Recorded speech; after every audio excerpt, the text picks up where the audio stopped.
Ayo, Lur, kita udah kebingungan nih. Asapnya udah mulai naik ke lantai 2 nih. Kapal KM Mutiara Timur 1 terbakar. TNI bersama Polri dan nelayan bantu evakuasi penumpang. Terima kasih Pak nelayan. Terima kasih. Kapal motor Mutiara Timur 1 yang mengangkut penumpang tujuan Lombok NTB terbakar di Selat Bali pada Rabu 16 November siang.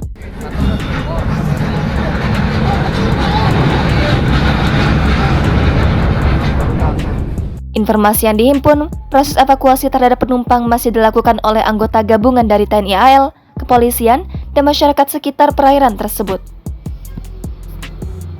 Dalam video yang beredar, tampak asap tebal membumbung tinggi. Sementara, penumpang yang sudah mengenakan jaket pelampung berkumpul di bagian depan kapal. Mobilnya, yang lainnya ada yang kebakar? Nah, kurang tahu Pak, makanya ini suaranya kan ada meledak dari tadi. Beberapa nelayan juga ikut membantu evakuasi. Kapal-kapal nelayan mendekati KM Mutiara Timur 1 membantu penumpang yang akan dievakuasi. Saat kapal terbakar, jajaran pejabat utama Polda Jatim sedang melakukan patroli laut menggunakan kapal Ditpolairut Polda Jatim di perairan Banyuwangi, Jawa Timur. Mereka pun berusaha menuju ke lokasi kebakaran kapal tersebut. Kabid Humas Polda Jatim, Kombes Pol Dirmanto mengatakan, informasi sementara kapal tersebut tengah melaut dari pelabuhan kawasan Surabaya dengan tujuan Lombok NTB.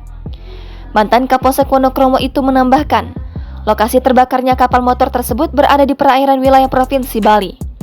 Setelah mendengar kabar dan informasi tersebut, Dirmanto mengatakan, patroli lanjutan menuju ke lokasi kebakaran kapal tersebut dikomandoi langsung oleh Kapolda Jatim Irjen Tony Harmanto.